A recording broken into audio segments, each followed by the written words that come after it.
ലോക ഫുട്ബോളിലെ ഏറ്റവും വലിയ പോരാട്ടങ്ങളിൽ ഒന്നാണ് സ്പാനിഷ് വമ്പന്മാരായ റിയൽ മാഡ്രിഡും ബാഴ്സലോണയും കൊമ്പ് കോർക്കുന്ന എൽ ക്ലാസിക്കോ. ആദ്യകാലങ്ങളിൽ അത് ലയണൽ മെസ്സിയും ക്രിസ്ത്യാനോ റൊണാൾഡോയും തമ്മിലുള്ള പോരാട്ടമായി അറിയപ്പെട്ടപ്പോൾ ഇപ്പോഴത് അറിയപ്പെടാൻ പോകുന്നത് ബാഴ്സലോണയുടെ ലാമിനെ യമാലും കിലിയൻ എംബാപ്പെ എന്ന റിയൽ മാഡ്രിഡ് താരവും തമ്മിലുള്ള പോരാട്ടമായിട്ടായിരിക്കും. ഇരുവരും ഇതിനു മുമ്പ് നേർക്കുനേർ മത്സരിച്ചിരിക്കുന്നത് 3 മത്സരങ്ങളിലാണ്. ഈ 3 മത്സരങ്ങളിലെ റിസൾട്ട് എന്തായിരുന്നു എന്ന് നമുക്ക് നോക്കാം. ആദ്യ മത്സരം Spain versus France euro cup മത്സരം. ഈ മത്സരത്തിൽ ഫ്രാൻസിനെ 2-1 പരാജയപ്പെടുത്തിക്കൊണ്ട് സ്പെയിൻ വിജയിക്കുകയായിരുന്നു. ഈ മത്സരത്തോടുകൂടി ഫ്രാൻസ് യൂറോ കപ്പിൽ നിന്ന് പുറത്താവുകയായിരുന്നു.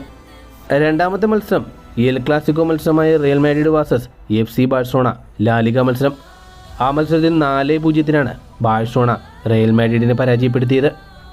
പിന്നീട് നടന്നത് സ്പാനിഷ് സൂപ്പർ കപ്പിൻ്റെ ഫൈനൽ മത്സരമായ FC Barcelona versus Real Madrid El Clasico മത്സരം.